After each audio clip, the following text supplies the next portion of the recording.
I'm very happy to have this personal visit with you. Won't you be seated, please? And now, may I request that you forget all your problems and just relax while I bring you the master key with which you may unlock the door to any opportunity that your mind can conceive. Right here at the beginning of our visit, I'm going to make you a promise.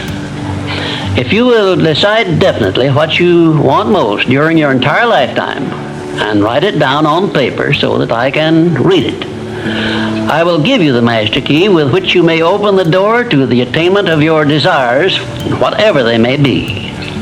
The exact moment when I will deliver this master key to you will depend entirely upon when you are ready to receive it. This is the first of 13 messages that I will deliver to you. Now, in each message, I will describe the master key in terms that you will understand if you are ready to understand. And now I shall give you the first cue as to the nature of the great master key which has been responsible for all the great successes in every calling, in every part of the world. Please listen carefully to what I have to say, because you may discover the secret of the master key in this first visit. You may get your first cue as to the nature of the great master key when I tell you that psychologists have discovered a natural law which is the very foundation of all personal successes. And I can describe it to you in one short sentence so you can understand it. Whatever the mind can conceive and believe, the mind can achieve. Isn't that a profound statement? You will notice that it says nothing about the need for education, but simply that whatever your mind can conceive and believe, your mind can achieve. Now, if you want evidence that the mind can achieve whatever the mind can conceive without the benefit of formal education, you only have to remember that Thomas A. Edison conceived the idea of becoming an inventor and lived to become the world's greatest scientist in the field of invention with only 3 months of common school education. When I first heard Andrew Carnegie describe this natural law which makes it possible for you and I and everyone else to write his own price tag in life and attain it, I became so enthused over it that I began to search for the power back of it, and my curiosity led me finally to the discovery of the master key, which I shall reveal to you if you are ready to receive it. My search led me to the study of the spiritual forces with which all of us are blessed, and it was in this field that I came upon a clue which has enabled me to help millions of people to find their earthly destinies. I want to describe my discovery in the simplest terms possible, because it will reveal to you why it is true that whatever the mind can conceive and believe, the mind can achieve, regardless of how many times you may have failed in the past or how lofty your aims and hopes may be. I caught my first fleeting glimpse of the profound law which provides the means by which we may choose our own purpose in life and attain it while I was being coached by Andrew Carnegie during the organization of the Science of Success philosophy. I had just finished telling Mr. Carnegie that I feared he had chosen the wrong person to give the world the first practical philosophy of personal success because of my youth, my lack of education, and my lack of finances. Well, at this point, Mr. Carnegie delivered a lecture that I shall never forget because it changed my entire life and paved the way for my helping to change the lives of millions of people, some of them not yet born. Let me call your attention to a great power which is under your control, said Mr. Carnegie, a power which is greater than poverty, greater than the lack of education, greater than all of your fears and superstitions combined. It is the power to take possession of your own mind and direct it to whatever ends you may desire. This profound power, Mr. Carnegie continued, is the gift of the Creator, and it must have been considered the greatest of all of his gifts to man, because it is the only thing over which man has the complete and unchallengeable right of control and direction. When you speak of your poverty and lack of education, Mr. Carnegie explained, you are simply directing your mind power to attract these undesirable circumstances, because it is true that whatever your mind feeds upon, your mind attracts to you. Now you see why it is important that you recognize that all success begins with definiteness of purpose, with a clear picture in your mind of precisely what you want from life. Then Mr. Carnegie continued his speech with a description of a great universal truth which made such an impact upon my mind that I began then and there to give myself a new outlook on life and set up for myself a goal so far above my previous achievements that it shocked my friends and relatives when they heard about it. Everyone, said Mr. Carnegie, comes to the earth plane blessed with the privilege of controlling his mind power and directing it to whatever ends he may choose. But, he continued, everyone brings over with him at birth the equivalent of 2 sealed envelopes, one of which is clearly labeled, the riches you may enjoy if you take possession of your own mind and direct it to ends of your own choice. And the other is labeled, the penalties you must pay if you neglect to take possession of your mind and direct it. And now let me reveal to you, said Mr. Carnegie, the contents of those 2 sealed envelopes. In the one labeled riches is this list of blessings. 1, sound health. 2, peace of mind. 3, a labor of love of your own choice. 4, freedom from fear and worry. 5, a positive mental attitude. 6, material riches of your own choice and quantity. In the sealed envelope labeled penalties, Mr. Carnegie continued, is this list of the prices one must pay for neglecting to take possession of his own mind. 1, ill health. 2, fear and worry. 3, indecision and doubt. 4, frustration and discouragement throughout life. 5, poverty and want. 6, and a whole flock of evils consisting of envy, greed, jealousy, anger, hatred, and superstition. Now, my mission in life is to help you and everyone who needs my help to open up and use the contents of the sealed envelope labeled riches. And the starting point from which you must take off if you wish to write your own ticket from here on out for the remainder of your life, I will describe for you in these simple instructions. 1, procure a neat pocket-sized notebook, or something on the order of this one here, loose leaf affair. And on page 1, write down a clear description of your major desire in life, the one circumstance or position or thing which you will be willing to accept as your idea of success. And remember before you begin writing that your only limitations are those which you set up in your own mind or permit others to set up for you. And 2, on page 2 of your notebook, write down a clear statement of precisely what you intend to give in return for that which you desire from life. And then start in right where you stand now to begin giving. And 3, memorize both of your statements, what you desire and what you intend to give in return for it.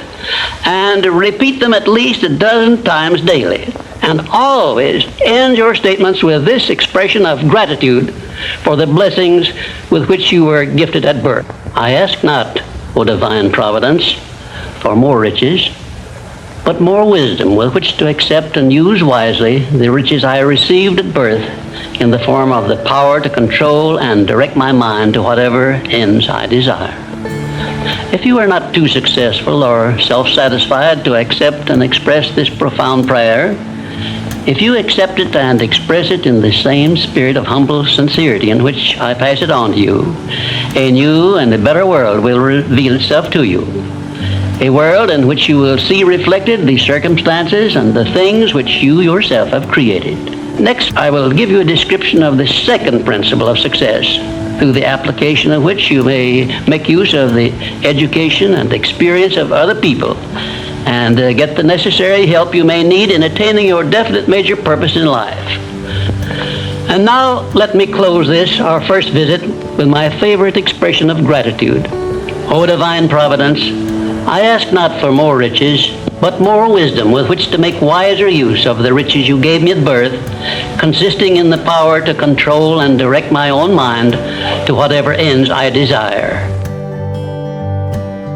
We come now to the second of the 17 principles which lead to the master key with which you may open the door to the attainment of your definite major purpose in life.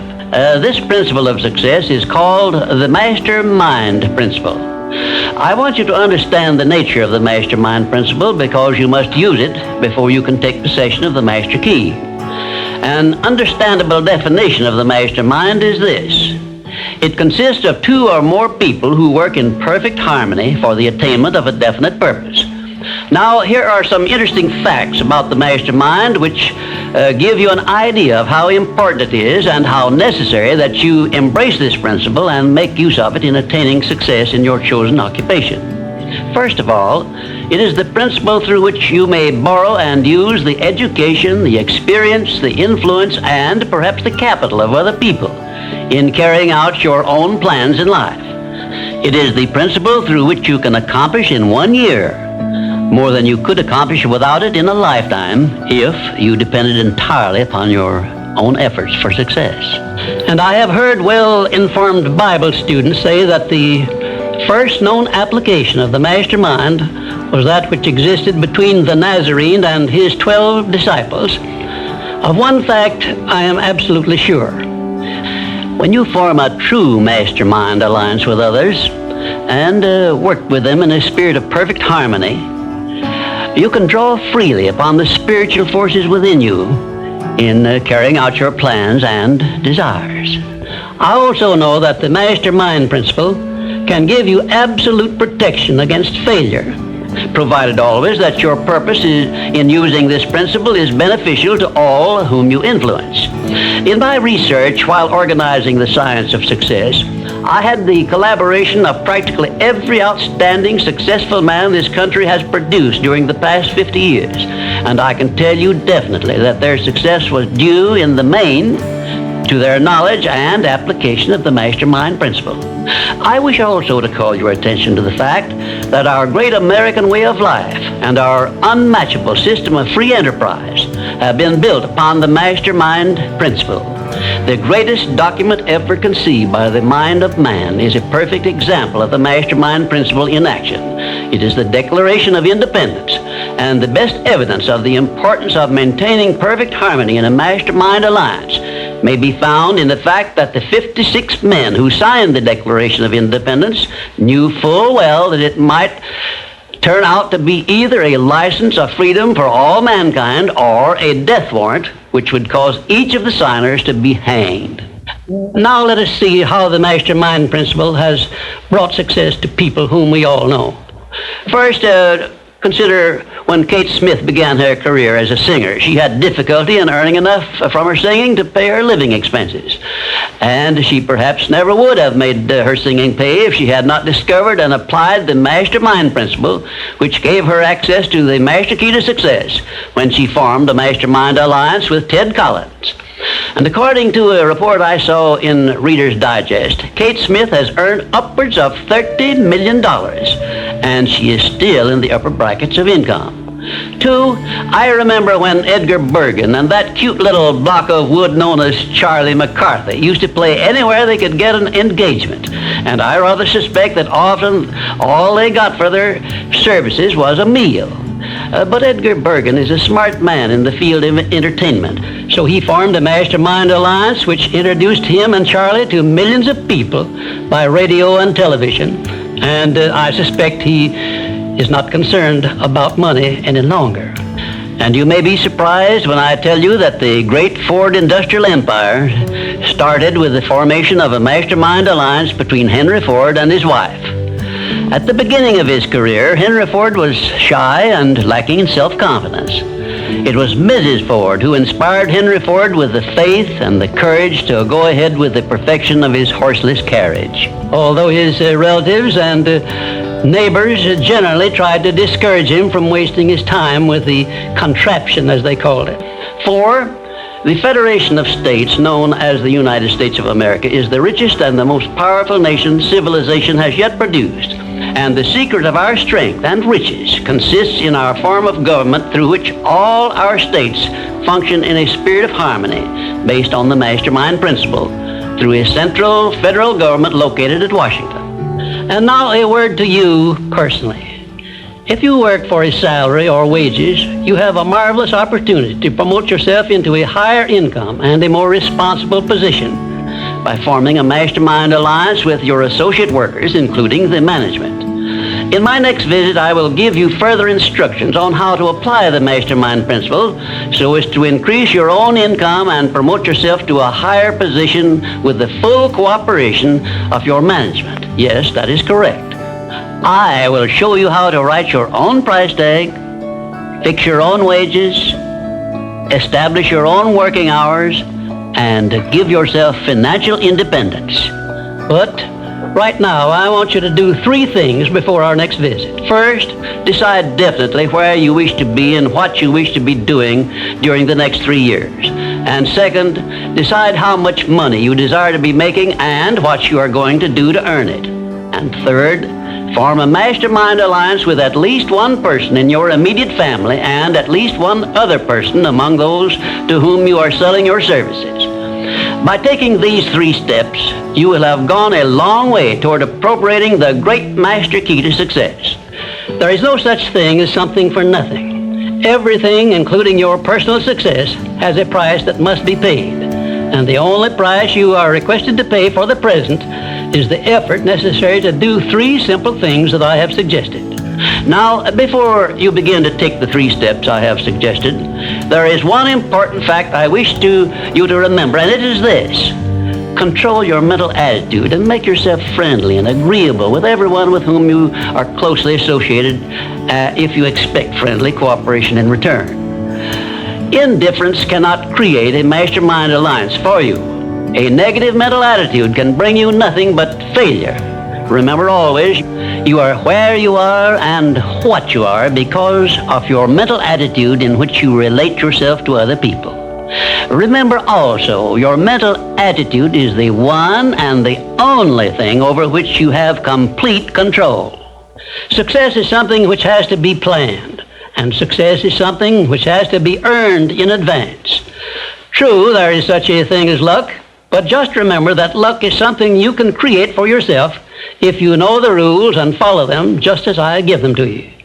Remember, too, that success in the higher brackets of achievement is something that can be had only by taking others along with you. And the best definition of success, which I know, is this. Success is the knowledge with which to get whatever you want from life without violating the rights of others and by helping others to acquire it. There is a known formula for the attainment of success, and it is as definite and certain as are the rules of mathematics or the principles of science. My purpose in these visits is to bring you that formula in simple terms that you can understand and apply. But I can never give you that for which you are not ready. If you are ready to advance into the higher brackets of success, you will recognize this fact by your willingness to follow the simple instructions I shall give you as we go along. This thing called success is a very profound and interesting thing because the line of demarcation between success and failure is so slight that it is often hard to tell where one ends and the other begins.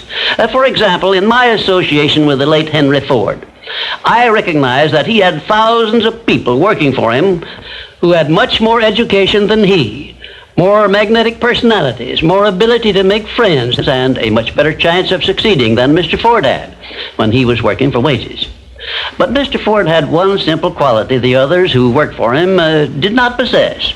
The same quality I will clearly describe for you in my future visits with you. Meanwhile, I would be interested in knowing if you can describe this one simple quality Henry Ford possessed, which made him the greatest industrialist this nation has ever produced. In my next visit, I will give you a definite clue as to the success quality which helped Henry Ford spread his influence throughout the world and make himself richer than Croesus, despite the fact that he had only a meager common school education. Until then, please be of good cheer, will you? And just remember that your only real limitation is the one you accept and set up in your own mind. Well, this brings us to the success principle, which has marked the turning point of every person who has promoted himself or herself from the lower brackets of success to the higher planes of achievement, where one acquires everything he desires. This principle is called the habit of going the extra mile, which means the habit of rendering more service and better service than one is expected to render, and doing it in a positive mental attitude. I'm going to tell you all I know about this magic principle of self-advancement, because it is the one rule you must follow if you expect to write your own price tag and to be sure of getting it. Let me describe this success principle for you in a brief formula which you can easily remember. I call it the QQMA formula, which means the quality of service you render plus the quantity of service you render plus the mental attitude in which you render service determines the space you occupy in your chosen calling and the compensation you get from your services. If you will examine carefully the people whom you know to be unusually successful, you will discover that they follow the QQMA formula, although they may do so unconsciously. Now, I wish to give you a big advantage over those who follow this formula unconsciously. I wish to show you how to make use of it deliberately with purpose of forethought, so you may make the principle pay off in a big way and do it quickly. Now I shall tell you some of the benefits you will enjoy by following the habit of going the extra mile. 1, this habit will bring you to the favorable attention of those who can and will provide you with opportunities to promote yourself into a better circumstance. 2, it will place back of you that great natural law of increasing returns through which the service you render will bring back greater than average compensations. And 3, following this habit will make you indispensable in your chosen occupation or calling. Therefore, it will place you in a position to write your own ticket. And 4, this habit will help you to excel in your line of work, because each time you render service, you endeavor to do a better job than you did previously. And 5, if you work for a salary or wages, this habit will give you preference when work is slack and others are laid off. And 6, it will help you to benefit by the law of contrast, because the others around you will not be going the first mile, let alone the second mile. And 7, following this habit of doing your very best in all of your efforts and doing it in a pleasing mental attitude will improve your personality and make you liked by others. And 8, it will also help you to develop a keen, alert imagination, because you will be continuously seeking new and better ways of rendering useful service. 9, it will inspire you to move on your own personal initiative instead of waiting to be told what to do, a habit which is the first step in leadership in all callings. The habit of going the extra mile definitely develops greater self-reliance and gives one more courage to move ahead without the fear of criticism from others. And here is one thing it does, which, if it benefited you in no other way, would justify you in adopting it. It helps you to master the destructive habit of procrastination, the one habit which heads the list of causes of failure. 12, going the extra mile influences other people to respect your integrity and inspires them to go out of their way to cooperate with you in a friendly spirit. And 13, the habit helps you to develop definiteness of purpose, which is the starting point of all personal success. And it stops you from drifting through life without knowing what you want or where you are going. And number 14, and here is the grand payoff which this habit gives you. It provides you with the one and only excuse for asking for a promotion to a better station in life or a higher pay. Obviously, if you are doing no more than you are being paid for, then you are receiving pay for all to which you are entitled. And you have not a single excuse for asking for more pay or a better position.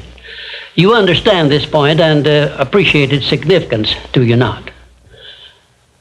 15, last but not least, the habit of going the extra mile conditions your mind to maintain a mastermind alliance with others.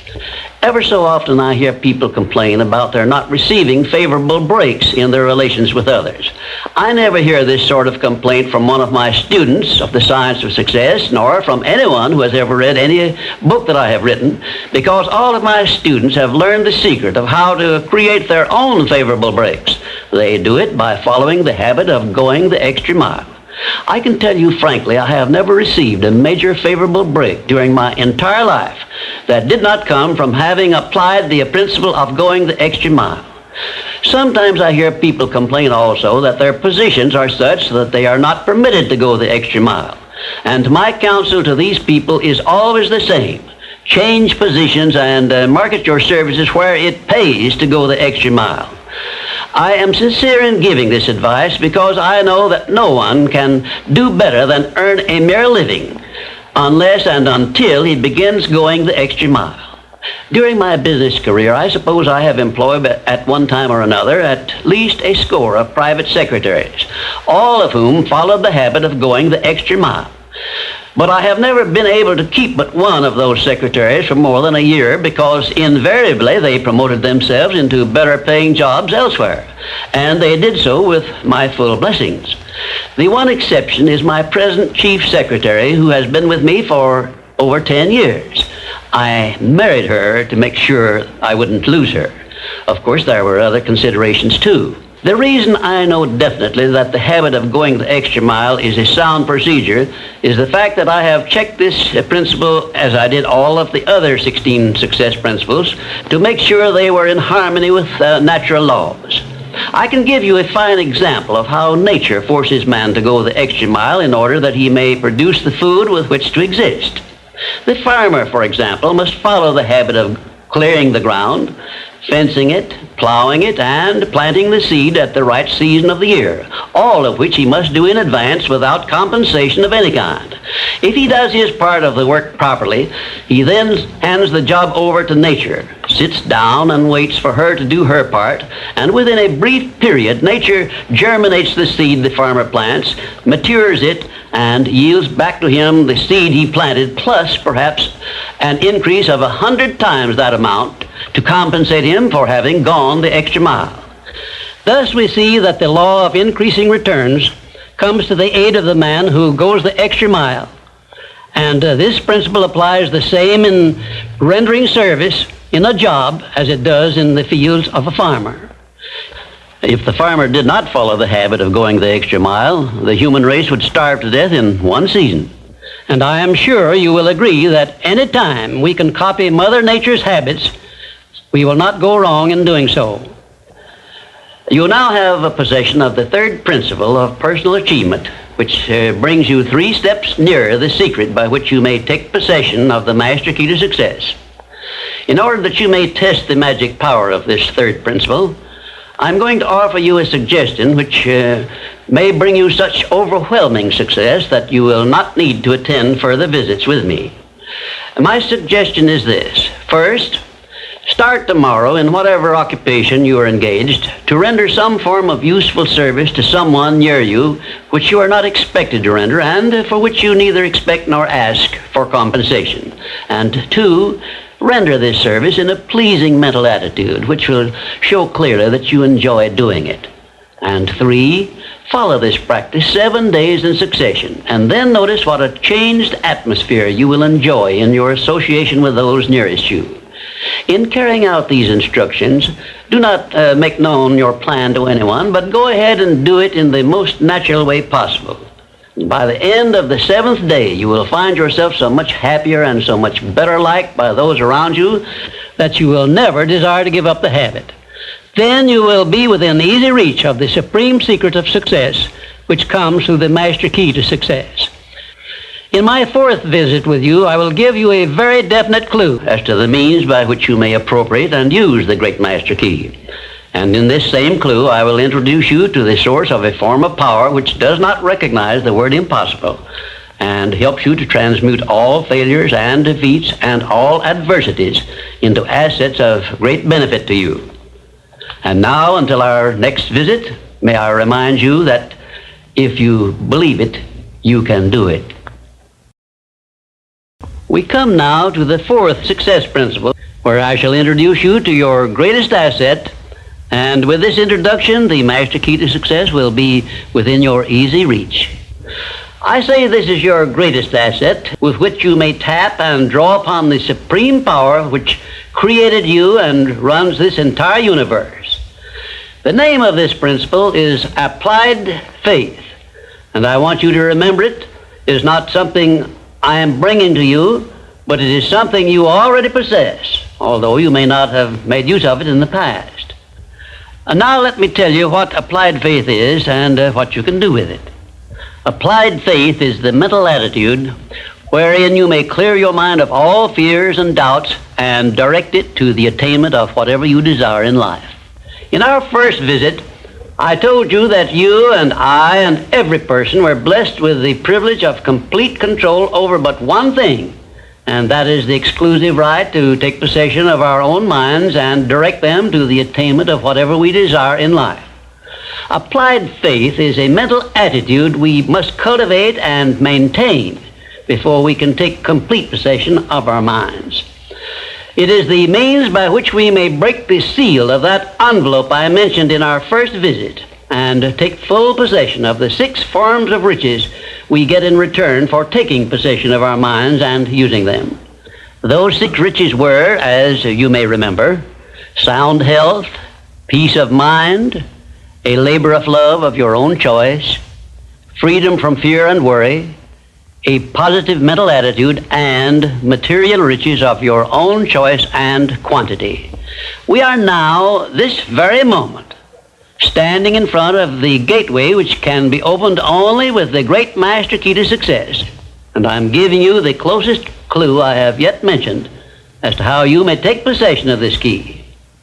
In order that you may condition your mind to embrace and use applied faith, you must understand that there are 2 ways in which you can use faith. You can put it into reverse gear and use it in a negative way by allowing your mind to dwell upon the circumstances and the things you do not want, such as poverty, ill health, failure, defeat. And this is precisely what the majority of people do, which explains why the majority of people go through life in misery and want. Or you can take possession of your mind and direct it to think of the 6 riches which came over with you in that sealed envelope, and you will attract these riches to bless and serve you all through your life. Isn't it a strange fact that most people make a negative application of their great power of faith by thinking about and believing in poverty, ill health, fear, failure, and defeat, when it would be so easy for them just to change their thinking over to the circumstances and things they desire? Now let me give you a description of the one thing which represents the main difference between a successful person and a failure. Please listen carefully and think for yourself as I speak, because failure to recognize the truth I am about to give you is the starting point of most failures. Successful people in all occupations, all professions, and all callings have one trait which distinguishes them from the failures. It is their capacity for belief. The failures see the hole in the donut, but do not see the donut around the hole. The successes see the hole also, but they see the donut around the hole. Thomas A. Edison believed that he could perfect an incandescent electric lamp, and despite the fact that he failed over 10,000 times before he was crowned with success, he made his belief uncover the secret for which he was searching. Give one guess as to how many times the average person must fail before he quits. Fails because of the lack of capacity for belief. How many times can you meet with defeat before you give up the ghost and quit? Henry Ford believed he could build a self-propelled vehicle which would take the place of the horse and buggy. And despite the ridicule of relatives and neighbors and the lack of finances, he transmuted his belief into an industrial empire which changed the entire American way of life. Mind you, Ford did this with very little education and no operating capital to begin with. Right here, let me ask you a question which may well change your entire life. You perhaps have an idea or a plan which would be useful to other people, but you have done nothing about it because you lack the self-confidence to give you a start. In other words, you are now where Henry Ford was before he built the first model of his world-famous automobile. Mr. Ford broke through that wall of fear, which may now be holding you back, and put his idea into operation by making use of the mastermind principle I mentioned in our second visit, through an alliance with his wife. Now, the question I wish to ask you is this.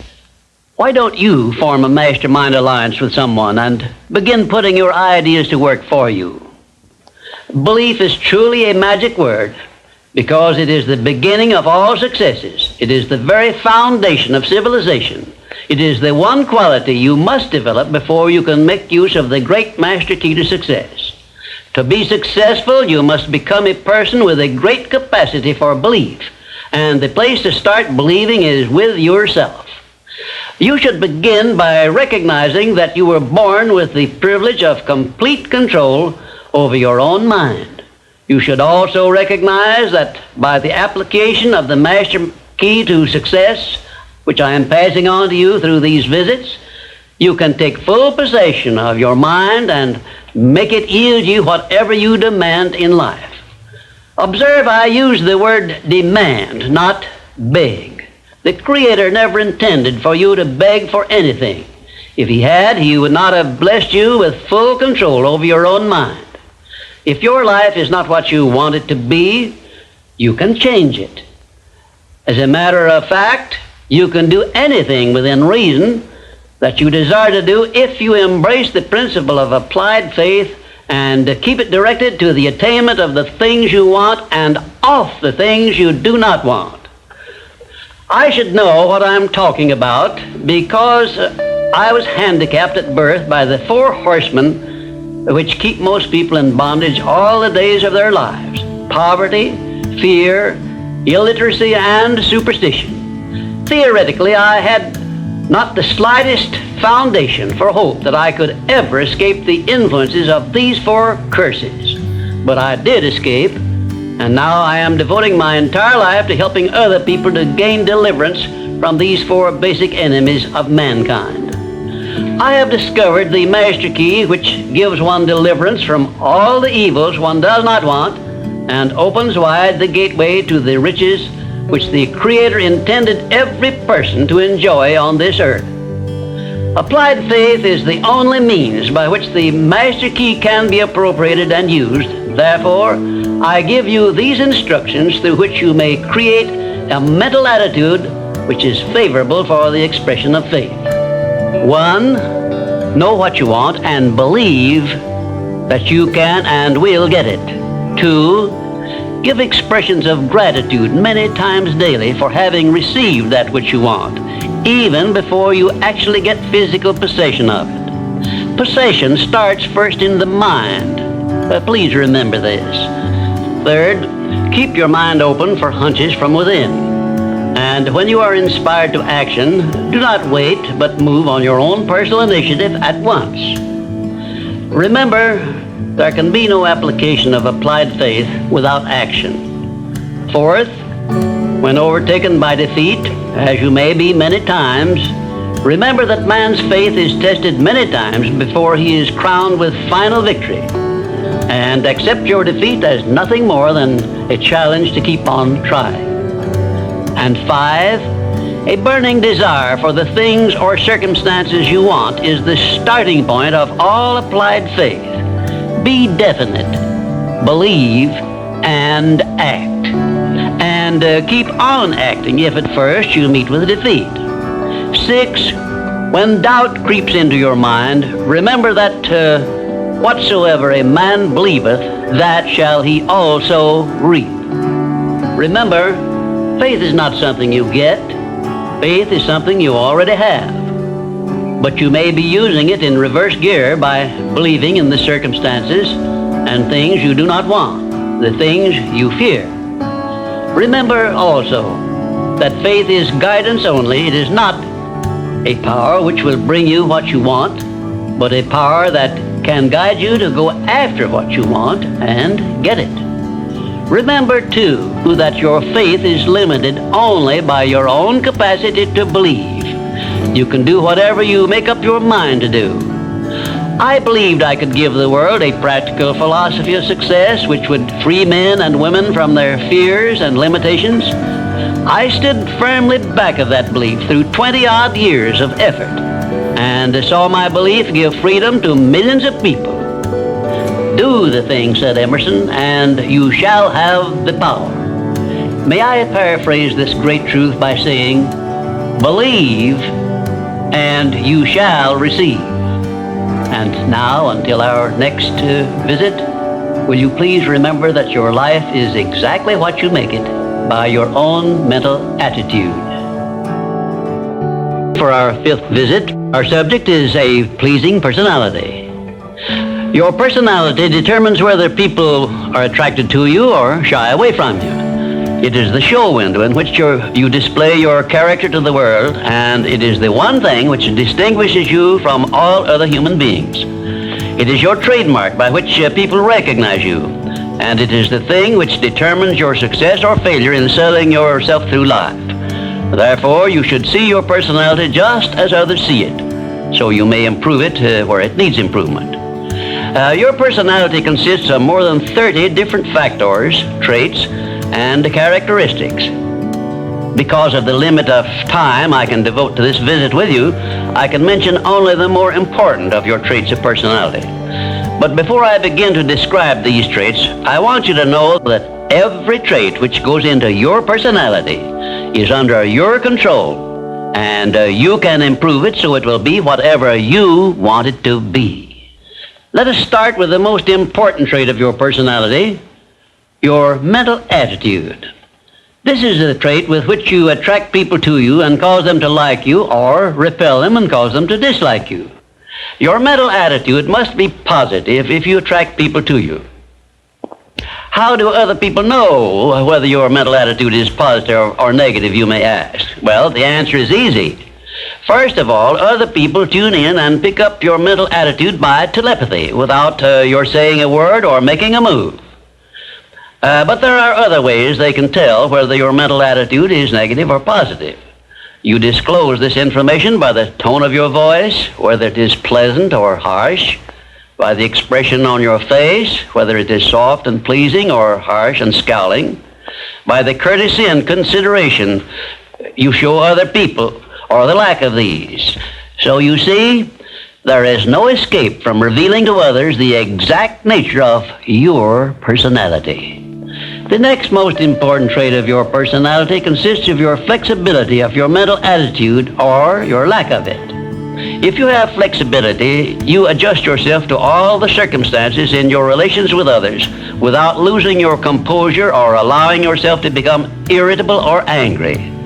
Just remember, if you have flexibility of your mental attitude, it will be impossible for anyone to make you angry or to irritate you without your consent or cooperation. Now, this is worth knowing, isn't it? You cannot control the actions of other people which might justify you in becoming irritated by them, but you can control your reaction to all such circumstances by exercising your trait of flexibility. And you will observe that all people in the higher brackets of success have this flexibility, and they do control their reaction to the influences of other people. The third most important trait of a pleasing personality is the ability to control and direct your emotion of enthusiasm. Enthusiasm is one of the means by which you can give forcefulness to your words, but you must be able to turn it on and off at will as definitely as you can turn on and off water at the spigot. Uncontrolled enthusiasm often makes people boresome. It also may open wide the window to one's mind through which other people may enter and influence one in ways he does not wish to be influenced.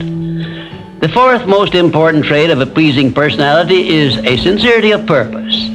The person who is not sincere in all relationships with others is soon detected and rejected, because no one is attracted to the person who thus endeavors to deceive others.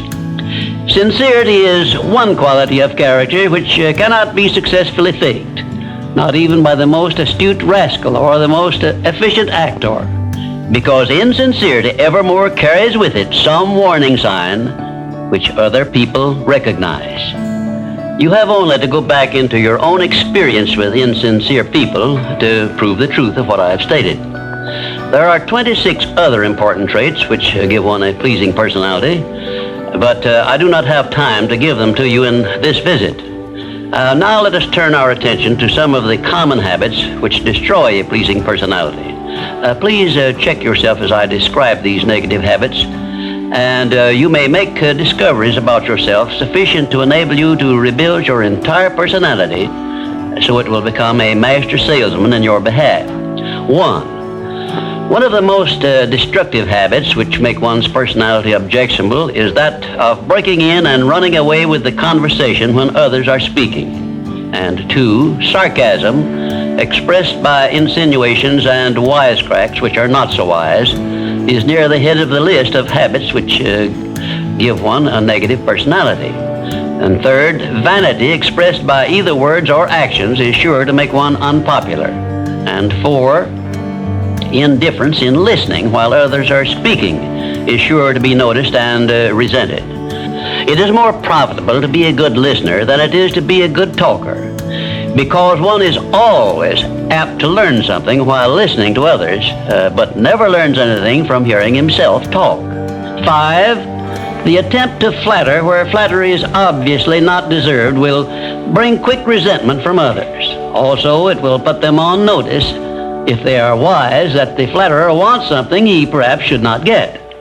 And 6, the habit of finding fault with the world at large and people in general is never a popular habit, and it is no part of a pleasing personality.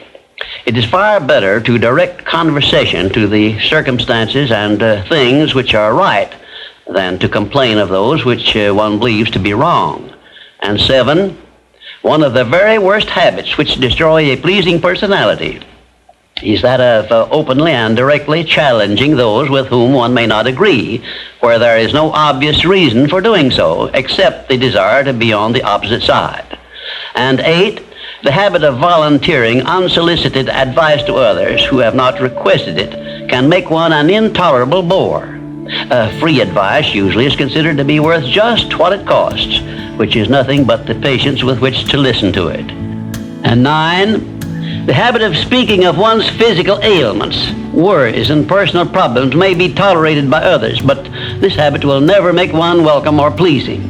If you wish to make yourself welcome in your relations with others, manage to talk about things which interest and concern those to whom you're speaking.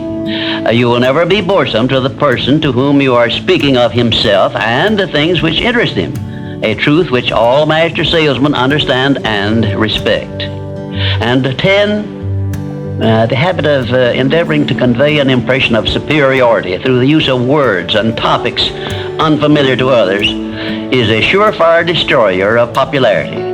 If you wish to sell yourself to others successfully, you must negotiate with them on their own level through terms which they understand. And 11, envy of those who are successful is a trait which destroys a pleasing personality. The truly great men and women have all been known to be generous, sympathetic, and joyous in connection with the good fortunes of others. And 12, slovenliness in body, posture, and in clothing never attracts but always repels others. Clothes make not the man, as has been said, but they surely give him a mighty good start if they are appropriate and properly worn. Carelessness in body carriage and posture is immediately traceable to a negative mental attitude. If you are free from these 12 common habits which make one unpopular, you probably have a very pleasing personality. There are 5 other negative habits which make one unpopular, which I have not had the time to mention. Remember this, please. If you are not liked by other people, you may be sure there is a reason which you can detect and correct. It is unnatural for one person to dislike another without a cause. Before you can make full use of the master key to success, you will need to make your personality pleasing. This will require courage on your part and honesty with yourself. A pleasing personality stands near the head of the list of assets which make one truly rich. I was impressed with this truth many years ago when I heard Andrew Carnegie say that he paid his right-hand mastermind ally, Charles M. Schwab, $75,000 a year for the services he rendered directly. But he often gave Mr. Schwab a bonus at the end of the year of $1 million for the influence he exerted on his associate workers because of his pleasing personality. You see, therefore, Andrew Carnegie, who has been said to have been the greatest judge of men this nation has ever known, placed a value on a pleasing personality of more than 10 times as much as he valued the personal services of his right-hand man. Perhaps this will give you a clue that may help you up the market value of your personality. And now, until we meet again, may I wish you health, wealth, and peace of mind. This visit brings us to the 6th principle of success, without which the 5 principles I have given you previously would be useless. It is the principle of self-discipline. Self-discipline, as I am presenting it to you here, has reference not only to your mastery of negative habits, which stand in the way of your success, but more particularly to your development and enforcement of the positive habits you will need in order to avail yourself of the 6 assets you brought over with you in that sealed envelope I mentioned in our first visit. Now let me give you a list of the more important things over which you will have to exercise self-discipline before you can embrace and use the great master key to riches. 1, you will have to gain mastery over your tongue by acquiring the habit of thinking first and then speaking after you are sure that what you say will benefit you and not injure others. A loose tongue often is one's greatest liability. 2, you will have to exercise self-discipline in mastering the common tendency to strike back at those at whom you have a cause, real or imaginary, for a grievance. You must remember that everything you do to or for another, you do to or for yourself, because your every thought and every act which benefits or injures another person comes back to you in kind, greatly multiplied. So, if you feel that you must slander another person, do not speak it, but write it. Write it in the sands near the water's edge, then move away from it until the tides have flown. 3, you will have to exercise self-discipline over all of your emotions, particularly your emotions of love, hate, fear, and sex. These are the big 4 of your emotions, and they can make you or break you according to the extent of discipline you exercise over them. 4, your mental attitude needs discipline and control at all times. Lacking this discipline, it can, and it often does, drive away friends, destroy opportunities to get ahead, brings on physical and mental illness, develops stomach ulcers, and makes peace of mind impossible. 5, I have reserved the emotion of sex for special mention, because failure to exercise self-discipline over this emotion probably heads the list of all the causes of personal failure. The emotion of sex is the most powerful of all emotions, and it is nature's great creative instrument with which all species of living things are perpetuated. The proper means of self-discipline of the emotion of sex is transmutation, the control and direction of this great emotional feeling toward the attainment of worthy purposes, such as the fulfillment of one's major purpose in life. The great leaders, artists, orators, industrialists, and professional people have learned the art of sex transmutation through the proper system of self-discipline. Because of the delicacy of the subject of sex emotion, I am limited as to the information I can give you about it on this visit, but I have covered the subject much more in detail in some of my books. And 6, your stomach also needs discipline through the proper habits of dieting and fasting, because information on dieting and fasting should come from your own doctor. I will not go into details concerning them, except to call your attention to the need for knowledge on this subject.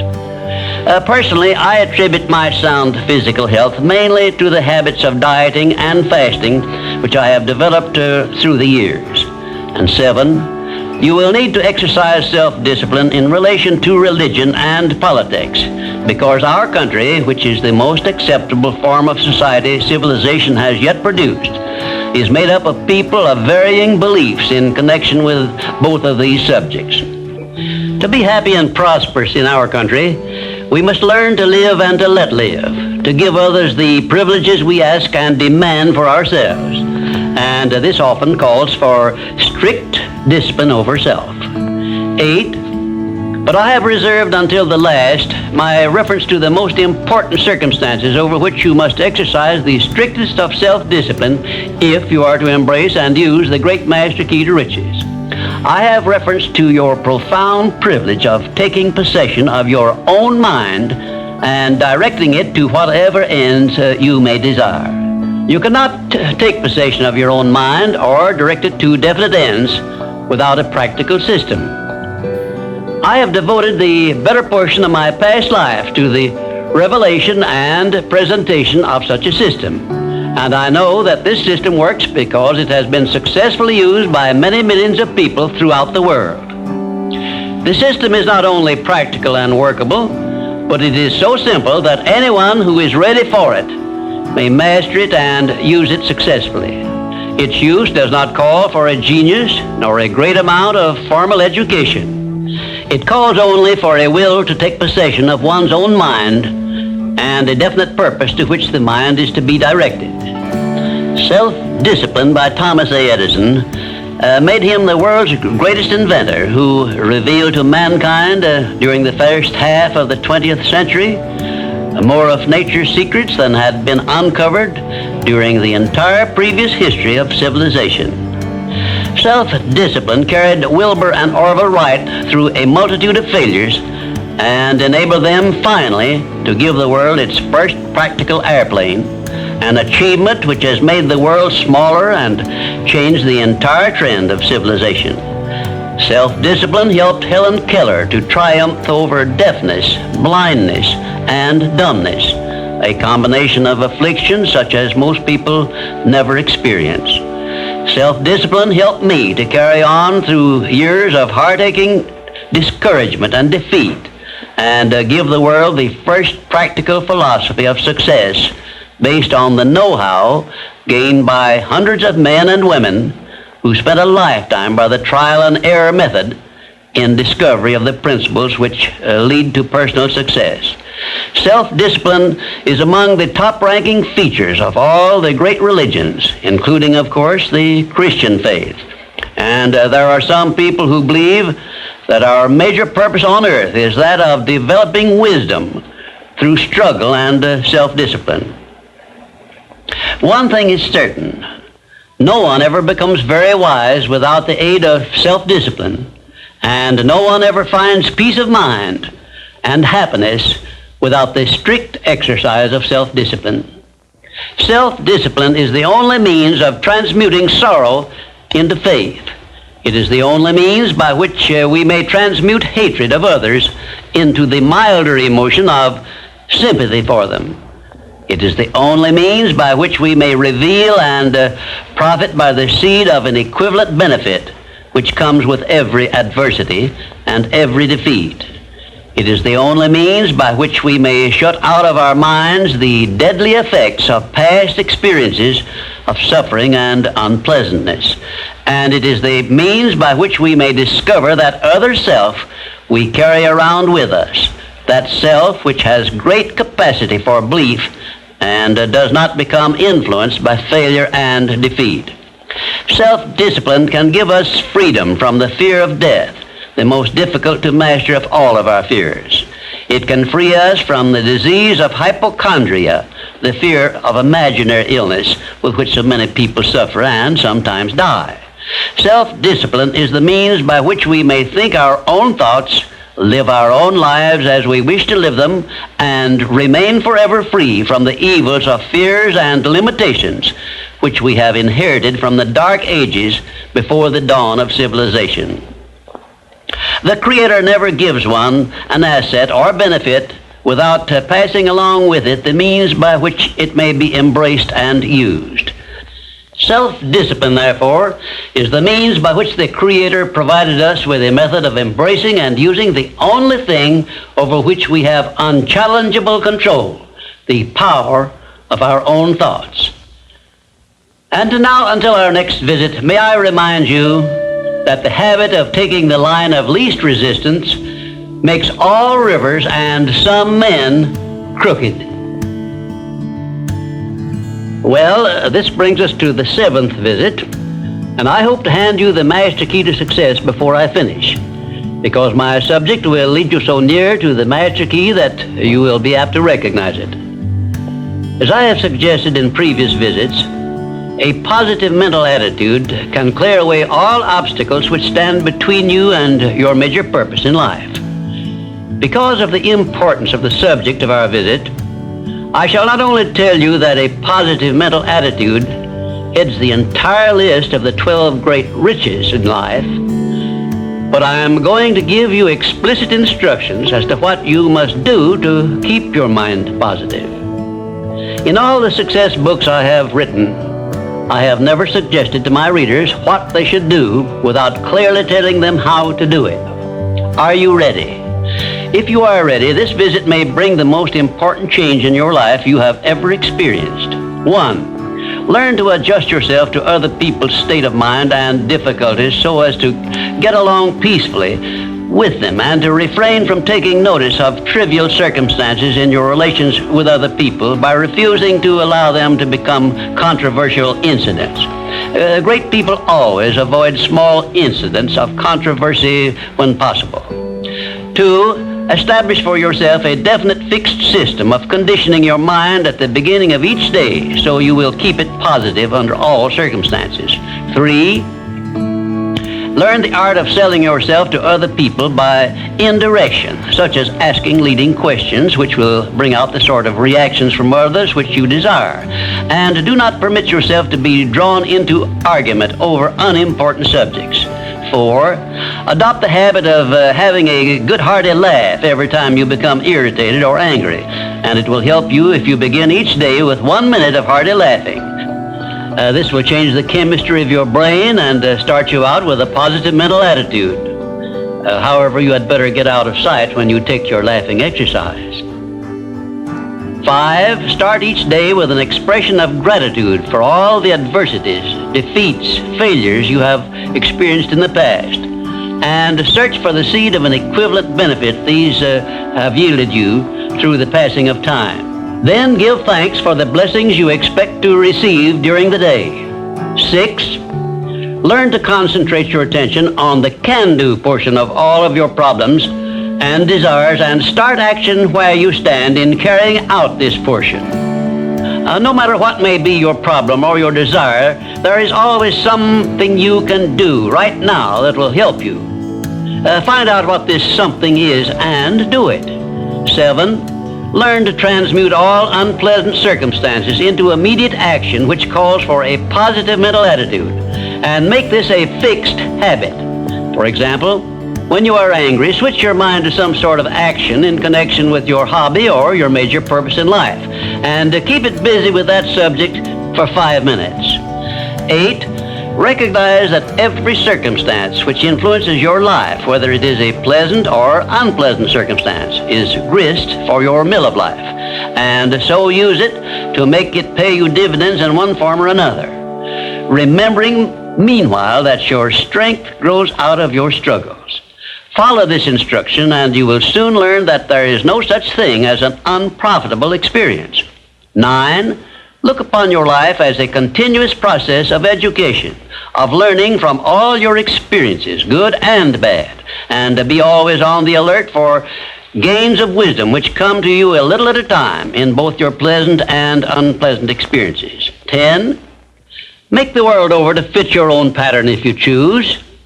But begin with yourself in some sort of self-improvement which will make you more open-minded, patient, and generous in your relations with others. 11. Express gratitude twice daily for your recognition of the fact that you have been given complete control over your own mind, and ask for guidance in order that you may use this profound gift wisely in all your thoughts and acts. 12. Go out of your way daily to comment enthusiastically on the good qualities of those with whom you live and work, but do not mention their negative qualities. Then observe with benefit to yourself how quickly others will begin to concentrate on your good qualities. Remember, I'm still talking about how to keep your mind positive. And 13, accept all criticism of yourself as an occasion for self-examination to determine how much of it is justified, and you will be sure to make startling discoveries about yourself which will help you to the remainder of your life. 14, do not accept from life or anyone else anything you do not desire. And remember that Mahatma Gandhi proved himself to be more powerful than the great British military forces by this simple method of passive resistance. 15, remember always that there are two kinds of circumstances which cause you to worry. Those you can do something about, and those you can do nothing about. Nothing, that is, except to use passive resistance and refuse to permit them to worry you. 16, keep your mind eternally engaged in thinking of that which you desire most, your major purpose in life, so no time will be left for you to waste on thinking of that which you do not want. And let me digress here while I tell you we are now rubbing elbows with the great master key of success this very moment. And 17, if you should ever be so unfortunate as to feel sorry for yourself, look around until you find someone who is worse off than yourself, and start where you stand to give him help. Make this procedure a habit, and you will witness one of the great miracles of life, because that which you do to or for another, you do to or for yourself. And 18, choose some person whom you consider to be the sort of person you would like to be. Then go to work and emulate that person in every way possible. Great people have always been hero worshippers, but they pick the right sort of people to emulate. 19, cultivate your tone of voice so that your words have a pleasing musical sound. And remember that the sound of your voice is an open window through which other people look into your very soul. It will be a profitable investment if you will get a tape recording machine and record samples of your voice daily while you practice the art of expressing yourself through a friendly sounding voice. If you are engaged in selling, this practice will quickly pay off in monetary dividends.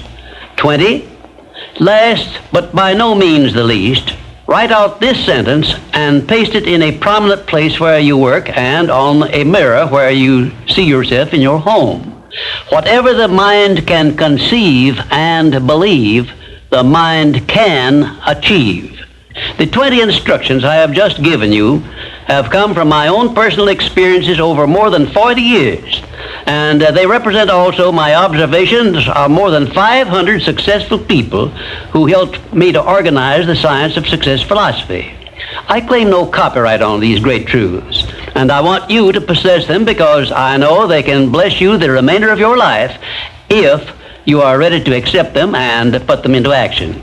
Remember also that you are the only person who can provide you with a positive mental attitude. What are you going to do about it? On your answer to this question rests your entire future.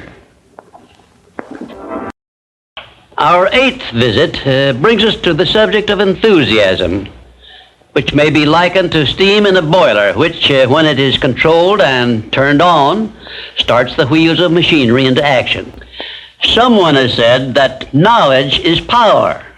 That is only a half-truth, for knowledge becomes power only when it is put into action for the attainment of a definite objective. Enthusiasm is one of the more powerful means by which we may put into action our education, experience, and knowledge. Spoken words without enthusiasm are often ineffective, and sometimes they can be actually boresome, as you of course know if you have noticed the effect a speaker without enthusiasm has on his listeners. I have known lecturers to hold audiences spellbound for 2 hours, yet when members of the audience were asked to tell what the speaker had said, they could not remember. But what they did remember was that the speaker got their attention and held it. And now let me explain why enthusiasm has such a powerful impact upon the minds of those who come under its influence. To begin with, I believe you'll be interested in knowing that your brain and every other person's brain is both a broadcasting station and a receiving station, which sends out thought vibrations and picks up those sent out by other people. When you turn on your enthusiasm, you step up the vibrations of thoughts which go out from your brain so that they reach and affect other people more quickly. As a matter of fact, you can send out thoughts which have been so stepped up with silent enthusiasm that they will reach and influence other people to whom you direct your thoughts.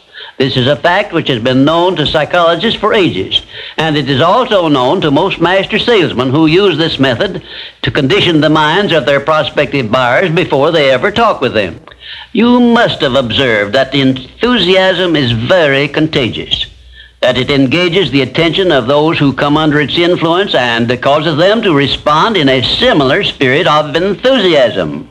I once heard Andrew Carnegie say that if you turned loose one man who thought in terms of intense enthusiasm in an industrial plant employing thousands of people, this man's enthusiasm would very quickly reach and influence every person in the plant.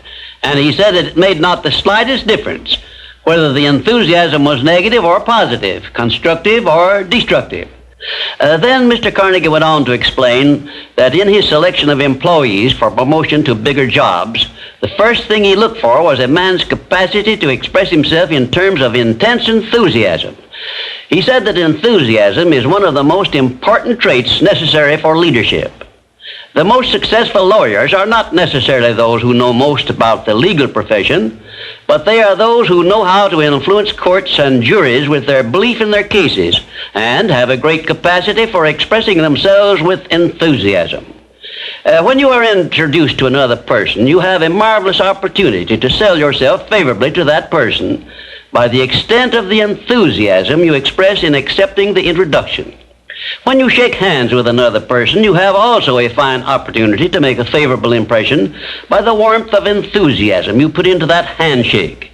If there is anything which leaves me flat and unfavorably impressed when I'm introduced, it's an extended hand which feels like a piece of cold ham and acknowledges the introduction with a cold, canned, pleased to meet you, with no signs of enthusiasm back of it. Right here, let me give you a brief course in salesmanship, which may be of value to you the remainder of your life. When you meet anyone on whom you wish to make a favorable impression, when it is a stranger you have not previously met or someone with whom you are already acquainted, do these things. 1, turn on your enthusiasm and so modulate your voice with it that you definitely make the other person feel you are happy to communicate with him. 2, when you shake his hand, take a firm grip on it and give it a quick, firm squeeze at the end of each word you express in your greetings. For example, say, "How do you do? I am so very glad to meet you." Do not crush the hand, however, as I have known some people to do. 3, then if you begin the conversation, be sure that you direct it to some subject of interest to the other person. And 4, follow through by eagerly asking questions which will keep attention focused upon the other person. Then, when you are ready to have the other person hear what you have to say about yourself or your interest or your business, he will have been prepared to listen attentively. For many years, I taught master salesmanship, and the first important thing I endeavored to teach my students was the importance of 1, speaking with enthusiasm, and 2, selling the prospective buyer himself before trying to sell him anything else. I've often told my students of salesmanship that the best possible way for one to sell himself to others is to first sell the others to themselves. That counsel was sound when I began training salesmen over 30 years ago, and it is still sound. When I was a youngster in school, I discovered that the teachers from whom I learned most were those who expressed the greatest enthusiasm in their teaching. And I have heard an experienced doctor say that the enthusiasm he carries into the sick room with him has more to do with helping to bring about a cure than all the medicine he can prescribe. And now let me give you another interesting sidelight on the effects of enthusiasm. I have noticed that enthusiasm not only influences others who come under its effect, but it also very distinctly influences and benefits those who follow the habit of expressing it in their thoughts and deeds. Enthusiasm is an expression of a positive mental attitude, and it has long been known to doctors that a positive mental attitude stands high on the list of influences which give one sound health. I have heard it said, for example, that only one thing causes stomach ulcers, and that is worry or a negative mental attitude. And only one thing can cure stomach ulcers, and that is a positive mental attitude. It seems that disease germs cannot live and thrive in the bloodstream of one whose mind is always positive. I have still another very important observation concerning the power of enthusiasm, which I wish to give you. I have observed that prayers expressed with intense enthusiasm bring much quicker and more satisfactory results. Now, you can try this for yourself and be convinced. I began experimenting with this idea many years ago, and from my experiences, I gathered the information which caused me to change my method of prayer entirely. I now use the prayer I recommended to you on previous visits, with the gratifying results that I get quicker and more favorable action from my prayers than I did when I expressed them in a spirit which lacked enthusiasm.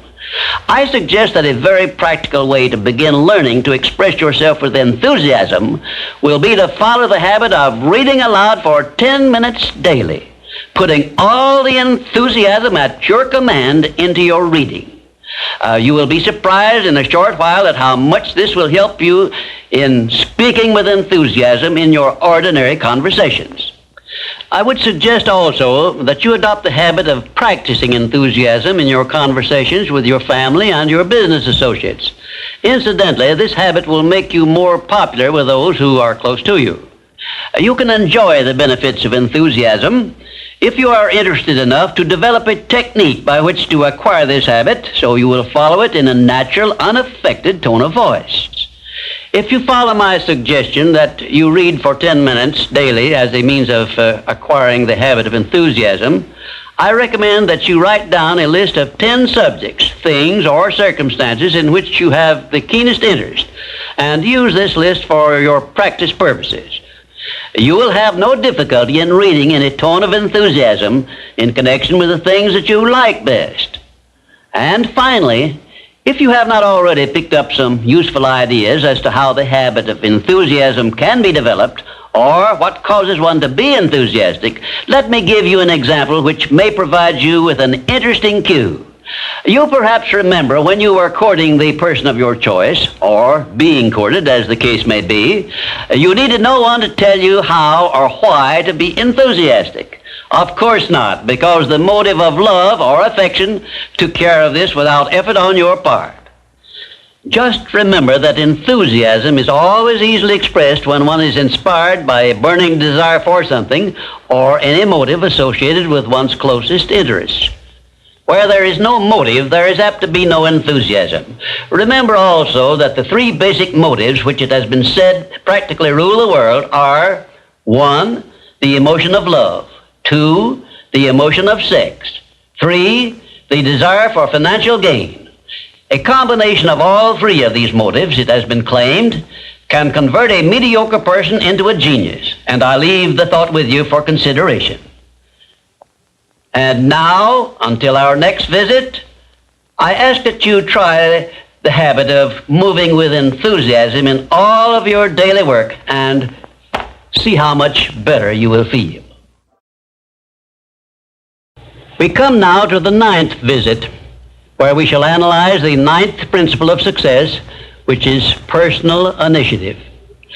Personal initiative is the dynamo which starts the faculty of imagination into action, in the process of translating one's definite major purpose into its physical or financial equivalent. If you aim for success above mediocrity, you will need to learn to act on your own personal initiative, because your success is something which you must achieve for yourself without someone telling you what to do or how to do it. Incidentally, Cyrus H.K. Curtis, the former owner of the Saturday Evening Post and one of my collaborators in organizing the Science of Success philosophy, was responsible for a motto on personal initiative of such great importance that I want you to have it. Said he, "There are two kinds of men who never amount to much. Those who cannot do as they are told, and those who can do nothing else." Of course, Mr. Curtis's implication is very clear. He implied that those who amount to something worthwhile in life are those who move on their own personal initiative without being told what to do or why they should do it. The men who stand out in the minds of the public as the greatest successes from the days of George Washington on to the present are those who chose their own occupation, business, or profession and moved on their own personal initiative in achieving their purpose. And those who are getting ahead most rapidly today, no matter in what position they began, are those who promote themselves to a higher place in life by acting on their own personal initiative. The habit of personal initiative not only inspires one to move on his own responsibility, but it also influences him to carry through until he completes that which he undertakes in a manner pleasing to all concerned, because he knows that a winner never quits and a quitter never wins.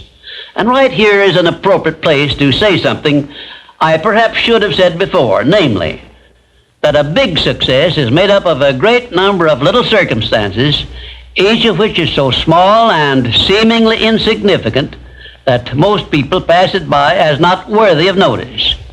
Some may think, for example, that the habit of personal initiative is unimportant, but we have only to take a look at the record of some of our greatest successes to recognize that personal initiative was an important factor without which they never would have achieved success. For example, no one told F.W. Woolworth to start a 5 and 10 cent store. The idea was his own. He acted on his own personal initiative in putting his idea into action and lived to see it yield him a fortune well above $100 million. My distinguished business associate, W. Clement Stone, started his insurance business on his own personal initiative with an operating capital of only $100. But he followed through on that same personal initiative and made his humble beginning yield an annual gross income of many millions of dollars.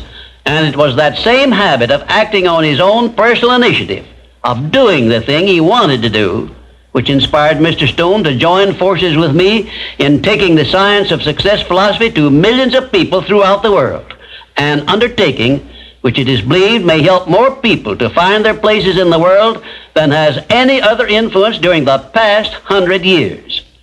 The habit of personal initiative was the chief trait which helped Henry J. Kaiser to build a great industrial empire and raise himself to a high position in the industrial world. It was this trait of personal initiative which inspired Mr. Kaiser to pile up such an enormous record in the building of ships during World War II, despite the fact that he had never built ships before. One day when I was lecturing to one of my classes, I mentioned Henry J. Kaiser's wonderful record in building ships more cheaply and quickly than experienced shipbuilders had been able to do, when one of my students spoke up and said, Mr. Kaiser's having been a friend of Jesse Jones of the Federal Reserve Bank did not hurt his chances of success any, did it? Well, for a moment it looked as if that question had placed me on a spot. But I soon recovered my composure and came back with this reply. No, his knowing Mr. Jones did not hurt his chances, but think of the thousands of industrialists, many of whom may also have known Mr. Jones, but did not use their personal initiative in getting his financial help. Personal initiative is one quality which inspires one to form friendships and to make contacts with people who can be of aid to them in times of need. It was my personal initiative which influenced Andrew Carnegie to give me an opportunity to organize the Science of Success philosophy. I now wish to give you an outline of the more important attributes of the person who has sufficient personal initiative to give him leadership in his chosen occupation. 1, first of all, the person who follows the habit of personal initiative has a definite major purpose in life and a plan for its attainment. 2, and a mastermind alliance with those whose help is essential in achieving his major purpose. 3, he has the necessary persistence and the will to win to carry him along when the going is hard and he meets with obstacles. 4, he makes decisions promptly when he has the necessary facts on which to base them and changes them slowly, if at all. 5, he follows the habit of doing more than he is paid for, and he does so in a pleasing, positive mental attitude. 6, he accepts full responsibility for everything he undertakes and never passes the buck when things go wrong. 7, he can take friendly criticism without resentment because he has learned to profit by it. 8, he knows what the 9 basic motives are which inspire all human endeavors and never requests anyone to do anything for him without giving that person an adequate motive for doing so. 9, he never expresses an opinion about anything unless he has thought the subject through and is prepared to state how he came by his opinion. 10, he follows the habit of listening much and talking only when he has something to say which may benefit himself or others. 11, he has a well-developed sense of observation of small details and knows his job from the smallest detail to the greatest. 12, he never tells anyone to do anything without suggesting why it should be done and how it may be done best. 13, he follows the habit of concentrating his full attention on one thing at a time. 14, his mental attitude is positive at all times when he is in communication with other people. 15, if you ask him a question, he will give you a direct answer, even if he has to tell you he does not know the correct answer. 16, last but perhaps most important of all, he never puts off until tomorrow that which should have been done last week, because he knows that the habit of procrastination is near the top of the list of the causes of failure. If you can rate OK on each of these 16 traits of personal initiative, you are a leader in your field of endeavor. When you come to examine yourself on the subject of personal initiative, just remember that your success or your failure depends very largely on the action you take in connection with your occupation. No one will tell you what you should do. No one will tell you what not to do. The decision must be your own, and you must follow through and carry out your decision on your own personal initiative. If you work for wages or a salary, you should decide to promote yourself through your own personal initiative to the top of the scale in your occupation. And remember that your promotion is entirely in your hands. In my previous visits, I have given you a blueprint of the steps you should take in promoting yourself to whatever station in life you desire. Now, let me give you a brief review of 8 principles we have covered previously. 1, definiteness of purpose. By now, you should know what you want most from life, and you should have a plan for getting it. Here is the most important circumstance of your whole life where you must move on your own personal initiative because no one else can tell you what you should want most. 2, the mastermind principle. If you have not already formed a friendly alliance with those who can help you in attaining your major purpose in life, you should move on your own personal initiative and form this alliance at once. 3, going the extra mile. This is a must if your major purpose is anything above mediocrity. 4, applied faith. This is the principle which gives you power in carrying out your definite major purpose and all minor purposes. 5, a pleasing personality is an asset of priceless value, and it too is something you must acquire through your personal initiative. 6, self-discipline. The 6th principle of success is also something you acquire through your personal initiative. 7, a positive mental attitude, which is the most important of the 12 great riches of life, is also the product of your own personal initiative. 8, enthusiasm is a state of mind which only you can generate through your personal initiative.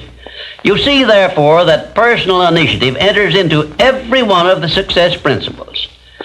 And now, until our next visit, may I remind you that there are 2 types of people who never amount to anything. Those who will not do what they are told, and those who will do nothing else. Our 10th visit brings us to one of the strangest of the 17 principles of success, because it is the principle which makes it possible for you to convert into an asset every adversity, every disappointment, every defeat, and every failure you meet with from now on the remainder of your life. Yes, the principle of learning from adversity makes it possible for you to transmute all your past failures and mistakes into an asset which will help you achieve outstanding success in the future. At the very outset of this visit, I wish to call your attention to an important fact which may give you immediate possession of the great master key to success, namely, that your positive mental attitude is the only means by which you may convert adversities, defeats, and failures into assets.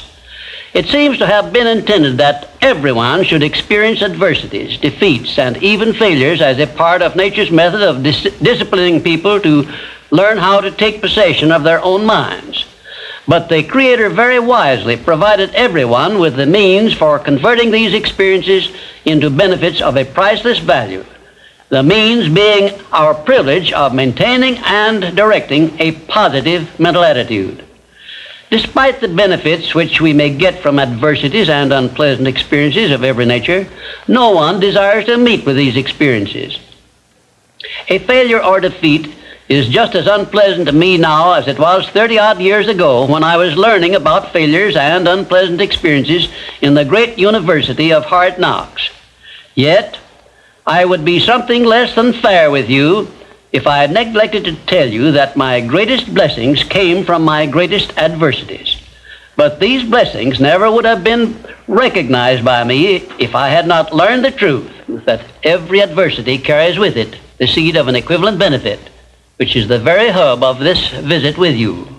Once you learn that adversities can be made to pay dividends, you will acquire the habit of looking for that seed of an equivalent benefit in each such experience with which you meet. Come with me now, and I shall give you some examples which prove conclusively that failures, defeats, unpleasant experiences can be converted into stepping stones on which one may rise to great heights of personal achievement. My first illustration concerns a man of whom you may have heard, and I have no doubt you have eaten some of the food which he produced and marketed throughout the nation as a result of an adversity which would have stopped most men cold. The man was Milo C. Jones, who owned a small farm near Fort Atkinson, Wisconsin, on which he made only a fair living until he was stricken down with double paralysis, which deprived him of every portion of his body except his brain. In this hour of his greatest adversity, Milo C. Jones used his mind, took possession of it for the first time in his life, perhaps, and out of that mind came the idea of raising hogs and converting them into little pig sausage. And on that same farm, where previous to that adversity he made only a mere living, he found the seed of an equivalent benefit that compensated him for the loss of the use of his body and lived to see little pig sausage yield him a huge fortune. Isn't it strange that so often people have to be cut down by failure and defeat before they learn that they have minds capable of mastering all of their problems? Isn't it strange why Milo C. Jones did not discover the little pig sausage idea while he had a sound body? My next illustration is based on an adversity of a man whom we all know because he was President of the United States, and his name was Franklin D. Roosevelt, who was stricken in the prime of his life with polio, which destroyed the use of his legs. Instead of sitting on a street corner with a tin cup and some lead pencils, as many another might have done under similar circumstances, Franklin D. Roosevelt transmuted his affliction into a buildup of his self-reliance and lifted himself to the highest position available to mankind anywhere on this earth, got that position and held it until he passed on, held it longer than had any previous president. Verily, I tell you with all the enthusiasm at my command, that you may find in your adversities the necessary challenge to inspire you on to success such as you never would have known without these experiences. I do not suggest that you look for adversities or expect to meet with them, but if you do so, just remember not to fear them. And instead of brooding over them, as most people do, let me suggest that you be different. and convert them into stepping stones on which you may rise to whatever place in life you have set for yourself. 3. My next illustration is based on you and all the adversities and failures you have ever experienced. I shall not go into details because I do not know the details of any such experiences you may have met with, but this much I do know. I have brought to you in this visit the means by which you can convert all your past disappointments and all of your future adversities and failures into a seed of equivalent benefit. You can do this by the simple process of appropriating and putting to your use the 9 success principles I have given you previously. If you do not remember these 9 principles, write to me and I will tell you how to get copies of them. Right here, may I remind you of the great importance of following the principle of a positive mental attitude, because this is the principle you will need most in converting unpleasant experiences into assets. 4. My next illustration involves a very intimate personal experience of my own, which began when my mother passed on. I was 8 years of age. I know that the loss of one's mother at any age usually is regarded as an irreparable loss which offers no possible benefits. But even in the loss of loved ones, we may find that there is a seed of an equivalent benefit. I found that seed in one of the most wonderful persons I have ever known when my father brought home my new mother. It was she who inspired me to prepare myself for the opportunity I was to receive later in life when I met Andrew Carnegie and received from him the commission to organize the world's first practical philosophy of personal success. Had it not been for the loss of my mother, I would not now be having this visit with you, and my books would not now be serving to help millions of people throughout the world to find their places in life. Just remember this about adversities. Nothing is ever so bad or so unpleasant that it may not yield some benefit if we keep a positive mental attitude toward the experience and make it a habit to look for that seed of an equivalent benefit. This, of course, involves the application of that important success principle, personal initiative. 5. Now I come to an illustration which involves our great American way of life and all the personal freedom and opportunities we enjoy under our way of life. And it begins with our defeat of the British in 1778. Probably every Britisher believed that the loss of the American colonies was an irreparable loss which offered no possible benefits. Yet, you and I know that if we had not defeated the British and made ourselves rich and powerful, the British Empire probably would have been wiped out in World Wars I or II. We know also that although the British Empire survived those 2 wars, it was our financial help which saved the British from starvation and bankruptcy. So, today, every Britisher should give thanks for the defeat of Lord Cornwallis's armistice, because that defeat finally became the means of survival of the British Empire. 6. My next illustration brings us face to face with an adversity which involves you and I and every other person now living. An adversity from which we have not as yet availed ourselves of that seed of an equivalent benefit which is to be found in all adversities. I have reference to the trend in this and all other countries to rob individuals of their rights of personal freedom. A trend which is in direct violation of the obvious purpose of the Creator to give every individual the privilege of freedom of thought and action. There is something definite you and I can do about this common trend to rob us of our rights of personal freedom. We cannot turn it back entirely by our individual efforts, but we can and we should do something about it where it affects us individually and where we know what we can do and how we can do it. Of course, you will ask, what can I do to influence a world trend? And I shall answer by saying there is something definite that you can do. You can refuse to accept this common trend and take full possession of your own mind, thus fulfilling your personal responsibility to your Creator. Remember those 2 sealed envelopes I mentioned in a previous visit. One of them is labeled riches you may enjoy by taking possession of your own mind. Very well, you have a responsibility to yourself, your loved ones, your Creator, to take possession of your own mind and to direct it to ends of your own choice. This responsibility is yours and no one else can rob you of it or fulfill it for you. You also have a responsibility to your country, which has given you our great American way of life. Our great system of free enterprise, which is so designed as to provide one with every possible motive for taking possession of his own mind and writing his own ticket in life. We should remember that our benefits under the American way of life, like every other blessing we have been given at birth, is something we can retain and enjoy only by making the fullest and best use of it. It is definitely a part of the overall plan of the universe to give man the benefit only of those blessings he recognizes, embraces, and uses constructively.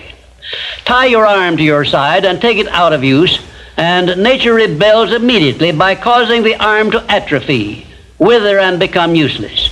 Neglect to keep in contact with your friends and cultivate them, and you lose them. Show indifference to the patrons from whom you earn your living, or the employer who pays your wages, and very soon you find yourself without a market for your services. It is an inevitable law of nature that you lose that which you do not use. And of course, this applies to the use of your own mind, the same as to everything else. And we who so often boast that we are citizens of the richest, the greatest, and the most powerful nation civilization has yet produced, will do well to remember this law, through which we lose that which we do not properly use. In this visit, I have brought you what may be a surprise or even a shock by introducing this great principle of profiting by adversity. If you are ready for this principle, you will embrace it at once, and never again, as long as you live, will you brood over unpleasant experiences without knowing full well that your efforts could be better employed by searching for that seed of an equivalent benefit which is available in those experiences. Now, before I conclude this visit, I shall give you this assignment which, if you carry it out sincerely, may well bring you a new birth of opportunity such as you never dreamed of experiencing. Go back into your past experiences, study each adversity and failure you may have experienced, and look for that seed of an equivalent benefit you had not before discovered, and you may find yourself richer than you believed yourself to be. And now, until our next visit, just remember, nothing can be called failure until you accept it as such. We have now come to our 11th visit, where I shall present creative vision, the success principle which is responsible for the building of all of our plans, aims, and purposes. It has been said that the imagination is the workshop wherein we fashion the purposes of our brain and the ideals of our soul. I do not know of a better definition of imagination than this. There are two forms of imagination. First, there is synthetic imagination, which consists of organizing and putting together of recognized ideas, concepts, and facts arranged in a new combination. Very seldom does anyone create an idea or anything else absolutely new. Nearly everything known to civilization is but a combination of something that is old. Secondly, there is creative imagination, which operates through the sixth sense and has its base in the subconscious section of the brain and serves as the exclusive medium through which basically new ideas or facts are revealed. Let me give you some examples of synthetic imagination in action. 1. Edison's invention of the incandescent electric lamp was the creation of synthetic imagination because it was created by bringing together in a new combination two old and well-known principles. 2. Clarence Saunders' idea on which the Piggly Wiggly store system was based was the result of synthetic imagination because he merely borrowed the self-help cafeteria plan and introduced it into the grocery store business. But despite the simplicity of the plan, it is said to have yielded its organizer $4 million during the first 4 years after it was put to work. 3. Henry Ford's first automobile was created through synthetic imagination by the simple procedure of bringing together the well-known method of transportation, the horse and buggy, and the steam-propelled thrashing machine. Both ideas were old, but it remained for Henry Ford to combine them in a new method of use, and he made himself the most distinguished industrialist of his era by his achievement. not to mention a fabulous fortune. 4, the man who dipped a hunk of ice cream in chocolate, placed a stick in it for a handle and called it Eskimo pie, used synthetic imagination and started a new industry which still has a widespread outlet and grosses annually a huge sum. It is safe to assume that the creator of this simple plan of merchandising was well compensated for his use of his synthetic imagination. 5, F.W. Woolworth made use of synthetic imagination by the simple procedure of setting up a retail store in which a large variety of merchandise retailing at 5 and 10 cents per item was offered to the public, and lived to see his merchandising innovation start a series of similar retail stores which gross annually many millions of dollars in sales and made Woolworth rich in the bargain. Now, I shall give you some examples of creative imagination. 1, Edison's invention of the phonograph was the outgrowth of creative imagination because no part of his invention had ever been known or used previously. 2, Signor Marconi's invention of wireless communication was also the outgrowth of creative imagination because it was based on basically new ideas which never had been used previously. He was the first to discover the means by which the ether could be made to take the place of wires in the transmission of sound. 3, Madame Curie's discovery of radium was also the outgrowth of creative imagination because no one before her had ever revealed either the actual existence of radium or the method by which it could be recovered or refined. 4, Wilbur and Orville Wright's perfection of the modern airplane was partly the result of creative imagination and partly the result of synthetic imagination, because others previous to their time had discovered some of the ideas they used successfully, but they were the first to coordinate those ideas so they worked. 5, Robert G. Letourneau made effective use of creative imagination by building heavy dirt-removing machinery, which involved ideas never before used, although he was practically unskilled in engineering and had very little schooling of any kind.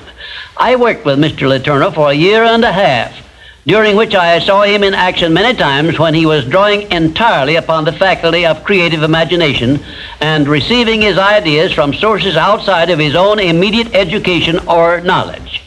Now let me give you a few suggestions as to how you may be able to make profitable use of your imagination, keeping in mind that the faculty of your imagination, like every other faculty of your mind, becomes stale through disuse and alert through use.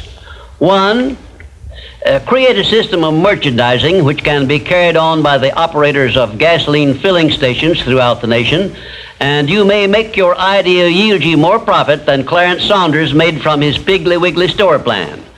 Perhaps the system would consist of items which could be dispensed by coin in the slot machines. 2, create a plan or system which will cause motorists to be as courteous and thoughtful of others on the highway as they are in their own homes, and you may cut down the outrageous death rate by automobile accidents and make yourself both popular and rich. Perhaps you might add to this idea some plan of engineering by which public highways would be so operated as to force motorists to drive with greater care. And you might also create some practical plan by which motorists of good reputation would be deputized as auxiliary traffic officers with two-way radios in their cars and authority to give tickets and make arrests. 3, create a satisfactory substitute for cigarettes, and you may make yourself richer than you need to be.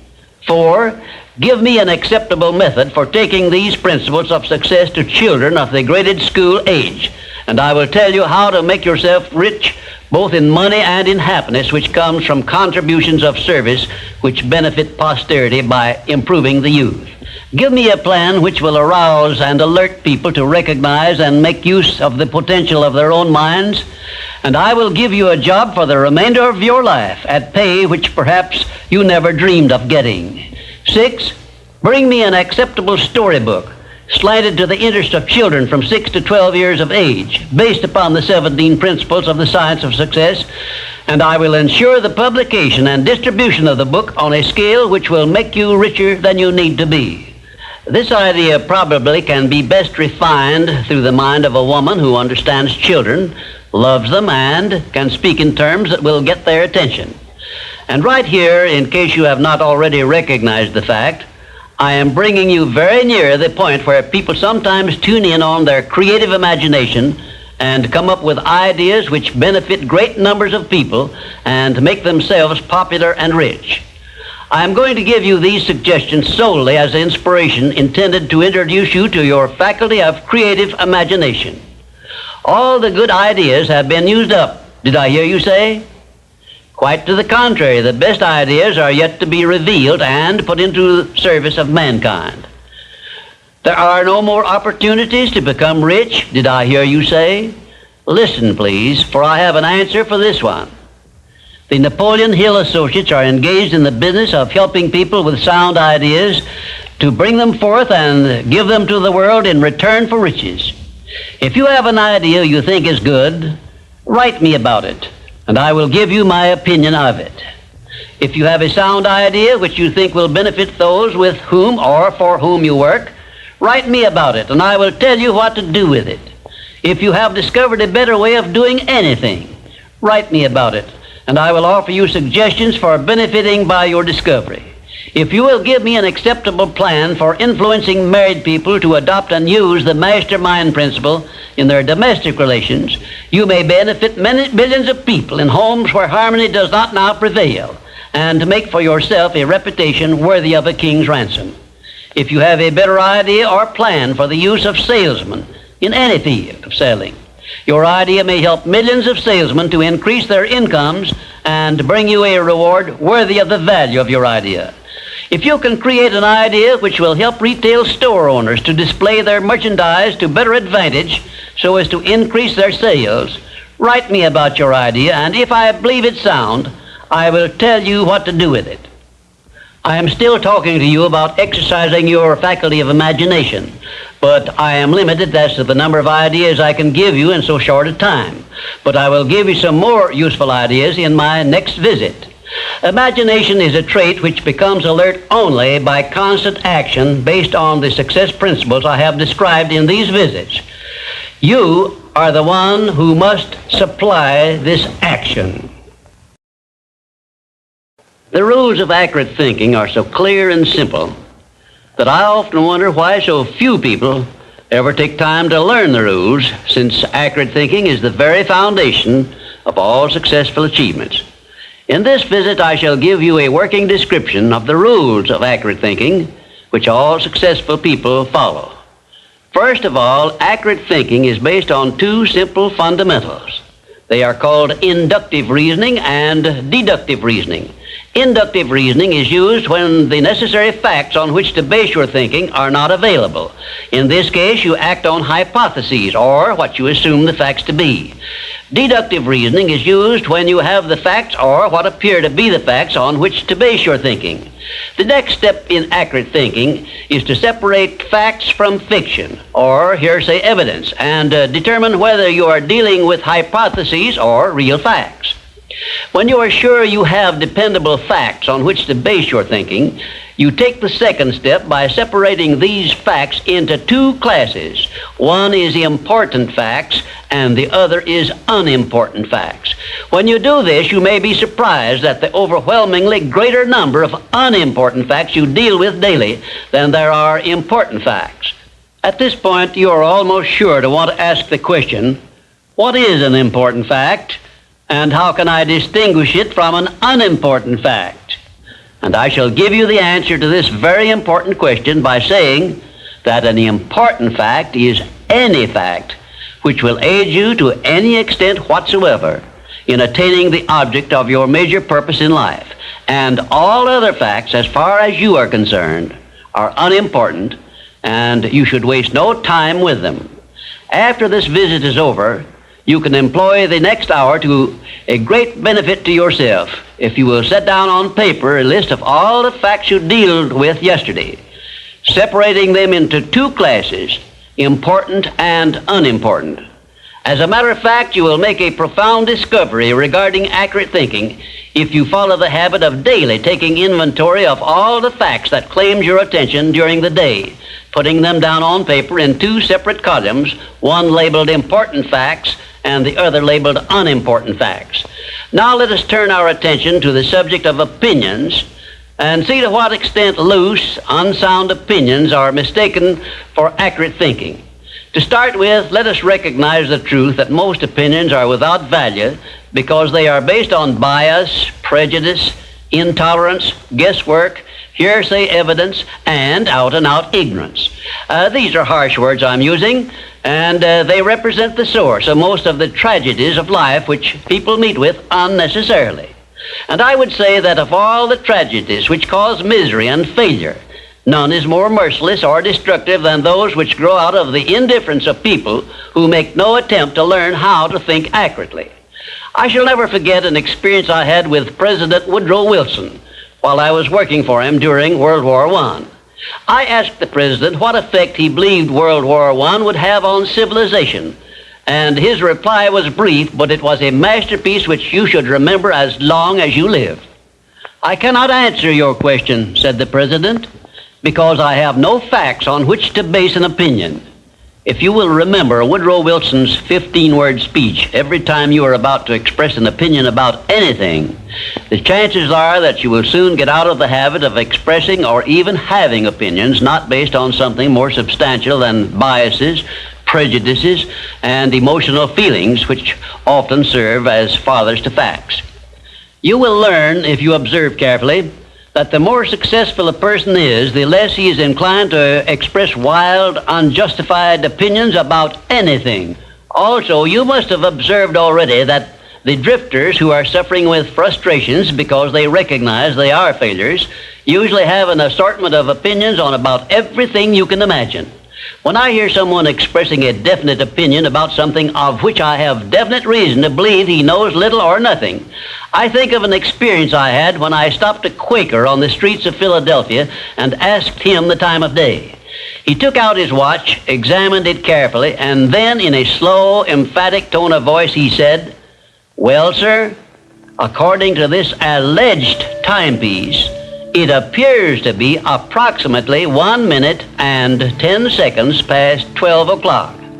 I was particularly impressed by the care with which this Quaker identified the source of his information which he was passing on to me, and I often thought afterward how beneficial it would be if all people who express opinions or give out information would take the time to identify the source from which they were able to speak.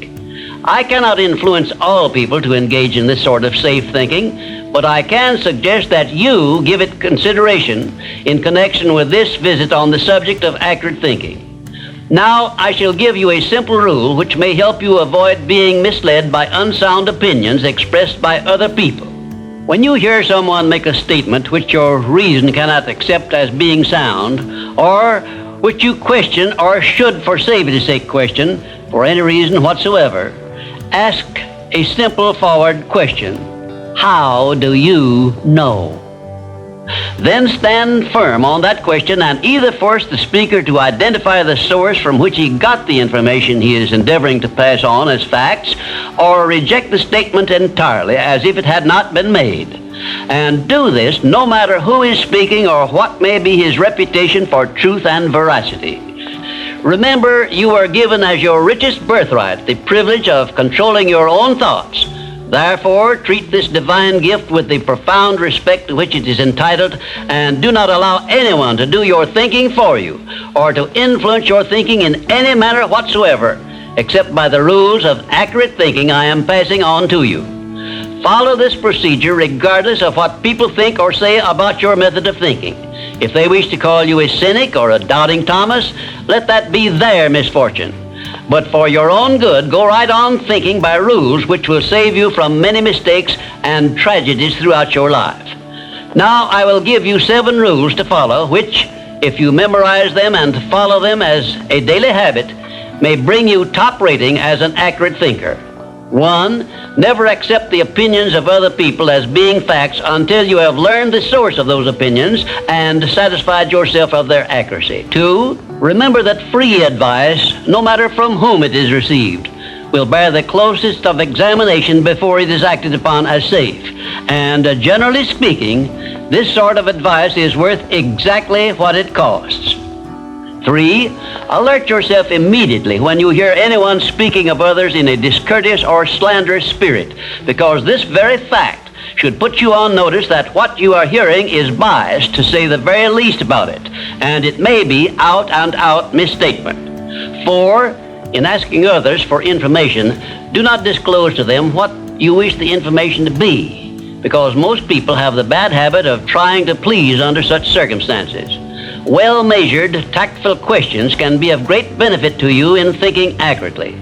5, remember that anything which exists anywhere throughout the universe is capable of proof, and where no such proof is available, it is safer to assume nothing exists.